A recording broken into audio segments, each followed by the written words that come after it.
back to our YouTube channel and you're watching Log You the Stars and my name is Hrithika Bhagat. So, ഇന്ന് നമ്മൾ നോക്കാൻ പോകുന്നത് നമ്മുടെ ഭൂമിയുടെ അന്തരീക്ഷ പാളികളും അതിൻ്റെ പ്രത്യേകതകളുമാണ്. ഭൂമിക്ക് ആകമൊത്തം 5 അന്തരീക്ഷ പാളികളാണ് ഉള്ളത്. Troposphere, stratosphere, mesosphere, thermosphere, exosphere. Troposphere ആണ് ഭൂമിയുടെ ആദ്യത്തെ അന്തരീക്ഷ പാളി. ട്രോപ്പോസ്ഫിയറിൽ സംഭവിക്കുന്നതാണ് സീസൺ ചേഞ്ചസ് അഥവാ കാലാവസ്ഥാ മാറ്റങ്ങൾ, ക്ലൗഡ് ഫോർമേഷൻ, മേഘരൂപീകരണമൊക്കെ സംഭവിക്കുന്നത് ട്രോപ്പോസ്ഫിയറിലാണ്. നോർമൽ ടൈം ലാപ്സ് ആണ് ട്രോപ്പോസ്ഫിയറിൻ്റെ ഏറ്റവും വലിയ പ്രത്യേകത. 165 മീറ്റർ മുകളിലേക്ക് പോകുമ്പോൾ 1 ഡിഗ്രി സെൽഷ്യസ് വെച്ച് കുറഞ്ഞു വരുന്നത്. പിന്നെ 0 മുതൽ 13 കിലോമീറ്റർ വരെ വ്യാപിച്ച് കിടക്കുന്ന ഒരു അന്തരീക്ഷ പാളിയും കൂടിയാണ് ട്രോപ്പോസ്ഫിയർ. ട്രോപ്പോസ്ഫിയറിൻ്റെ തൊട്ട് മേലെയുള്ള ഒരു അന്തരീക്ഷ പാളിയാണ് സ്ട്രാറ്റോസ്ഫിയർ. ഏകദേശം 13 മുതൽ 50 കിലോമീറ്റർ വരെ വ്യാപിച്ച് കിടക്കുന്ന ഒരു അന്തരീക്ഷ പാളിയാണ് സ്ട്രാറ്റോസ്ഫിയർ. യുദ്ധവിമാനങ്ങൾ, ജെറ്റ് വിമാനങ്ങൾ തുടങ്ങിയ വിമാനങ്ങൾ സഞ്ചരിക്കുന്നത് സ്ട്രാറ്റോസ്ഫിയറിലാണ്. ഓസോൺ പാളി സ്ഥിതി ചെയ്യുന്നതും സ്ട്രാറ്റോസ്ഫിയറിൽ തന്നെയാണ്.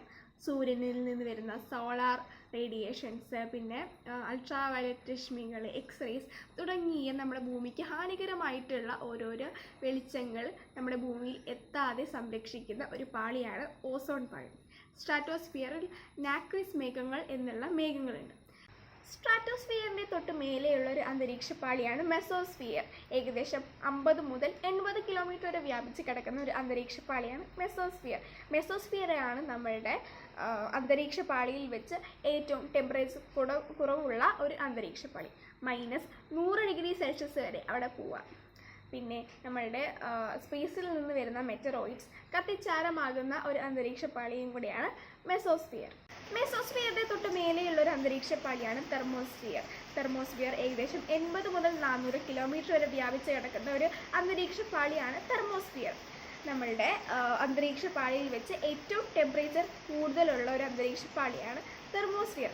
തെർമോസ്ഫിയറിലെ തൊട്ട് താഴെയായിട്ട് അയണോസ്ഫിയർ എന്നുള്ള ഒരു ലെയറും കൂടെയുണ്ട്.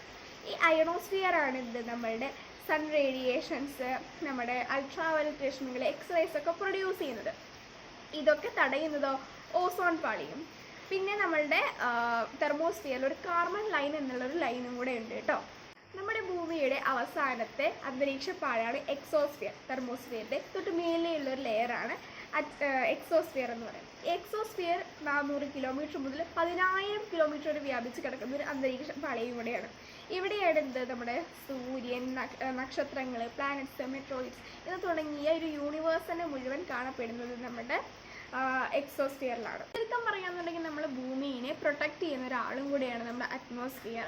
നമ്മളുടെ ഭൂമിനെ ഒരു ബ്ലാങ്കറ്റ് ചുരുട്ടി വെച്ച പോലെ ചുരുട്ടി വെക്കുന്നതാണ് നമ്മുടെ അറ്റ്മോസ്ഫിയർ.